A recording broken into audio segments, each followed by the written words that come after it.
வணக்கம். இன்னைக்கு மரவள்ளிக்கிழங்கு வச்சு சப்பாத்தி பண்ண போறேன். துருவி வச்சிருக்கேன், மரவள்ளிக்கிழங்கு துருவி வச்சிருக்கேன். நீங்க அப்படியே வேணாலும் போட்டுங்க. மிக்சியில அரைச்சிடணும். நான் வந்து ஒரு 300 கிராம் 400 கிராம் மரவள்ளிக்கிழங்கு 400 கிராம் மரவள்ளிக்கிழங்கு எடுத்திருக்கேன். இப்போ இதை மிக்சியில போட்டு அரைச்சிடலாம். நம்ம அரைச்சிட்டோம். இந்த சப்பாத்திலே நம்ம மசாலா போட்டு கூட மசாலா சப்பாத்தி மாதிரி பண்ணலாம். ஆனால் நான் வெறுமனே தான் பண்ண போறேன். நான் ரொம்ப நல்லா இருக்கும் இந்த சப்பாத்தி. இந்த கோதுமை மாவு இது கொஞ்சம் ஆட் பண்ண போறேன். உப்பு போட்டுக்க போகிறேன். இப்போ நம்ம பிசையலாம். இப்போ நம்ம வந்து மரவள்ளிக்கிழங்குல மட்டும்தான் இந்த மாவை போட்டு பிசைஞ்சிருக்கோம்.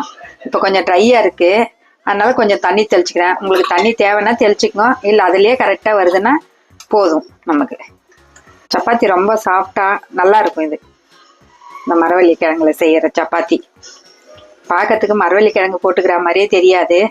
யாருக்கும் நீங்கள் வேணா சொல்லாமல் வீட்டில் செஞ்சு கொடுத்து பாருங்க, எப்படி இருக்குன்னு சொல்லுங்க. இப்போ கொஞ்சமாக தான் தண்ணி ஊற்றினேன். எவ்வளோ சாஃப்டாக வந்துக்குது பாருங்க. இதுக்கு முன்னாடி நான் வந்து வேக வச்சு சேர்த்து பார்த்தேன் சப்பாத்தி மாவில்.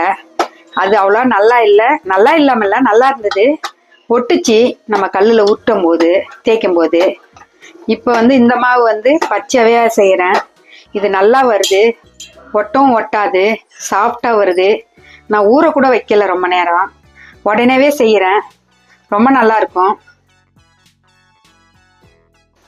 இதுலேயே நம்ம பரோட்டா செஞ்சு பார்க்கலாம். ஆனால் நான் இன்னும் ட்ரை பண்ணி பார்க்கல. இது நான் சப்பாத்தி தான் பண்ணேன். பூரி சுட போகிறேன் நாளைக்கு. எண்ணெய்லாம் ஊற்ற மாட்டேன், அப்படியே தொட்டுப்பேன், அவ்வளோதான் கரண்டியை.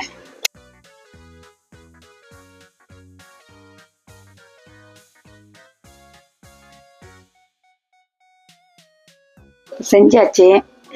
நான் பீன்ஸ் கேரட் பொரியலோட சாப்பிட போகிறேன்.